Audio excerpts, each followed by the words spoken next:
పూర్తి వివరాలకు చదవండి రేపటి అక్షర శిల్పం దినపత్రికలో. మద్యం వ్యాపారంలో సాఫ్ట్వేర్ ఉద్యోగులు. సాధారణంగా మద్యం వ్యాపారం అంటే ఒక రకమైన అభిప్రాయం ఉండేది. దానికి ప్రత్యేకంగా వ్యాపారులు ఉండేవారు.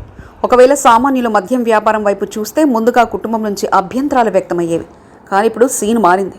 వారు వీరు అనే తేడా లేకుండా అందరూ ధనార్జన ధ్యేయంగా మద్యం వ్యాపారం వైపు అన్ని రంగాల వారు అడుగులు వేస్తున్నారు. ఏపీలో ప్రైవేట్ మద్యం దుకాణాలకు సంబంధించి దరఖాస్తు ప్రక్రియ కొనసాగుతుంది. ఈ నెల 1 నుంచి ప్రారంభమైన దరఖాస్తుల ప్రక్రియ ఈ నెల 9 వరకు కొనసాగనుంది. 11న షాపులకు లాటరీలు తీయనున్నారు. 12 నుంచి కొత్త మద్యం షాపులు అందుబాటులోకి రానున్నాయి. అయితే దరఖాస్తులకు సంబంధించి తొలి 3 రోజులు అంతంత మాత్రంగానే దాఖలయ్యాయి. అమావాస్య ఎఫెక్ట్ స్పష్టంగా కనిపించింది. అయితే ఇప్పుడు గడువు ముగుస్తున్న కొలది దరఖాస్తుల సంఖ్య క్రమేపీ పెరుగుతుంది. అధికారుల మైండ్ బ్లాక్ అవుతుంది. రాష్ట్ర వ్యాప్తంగా దాదాపు 1,00,000 వరకు దరఖాస్తులు వస్తాయని అధికారులు అంచనా వేస్తున్నారు. నాన్ రిఫండబుల్ కావడంతో ప్రభుత్వానికి 2,000 కోట్ల వరకు ఆదాయం వస్తుందని అంచనా వేశారు. అందుకు తగ్గట్టుగానే దరఖాస్తులు నమోదవుతున్నాయి.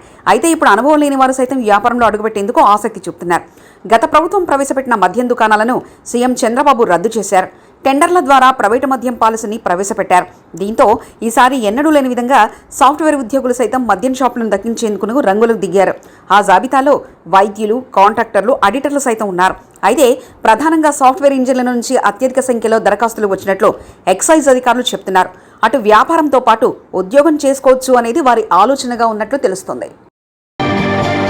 మరిన్ని కథనాల కోసం సబ్స్క్రైబ్ చేసుకోండి మీ అక్షర శిల్పం. పూర్తి వివరాలకు చదవండి రేపటి అక్షర శిల్పం దినపత్రికలో.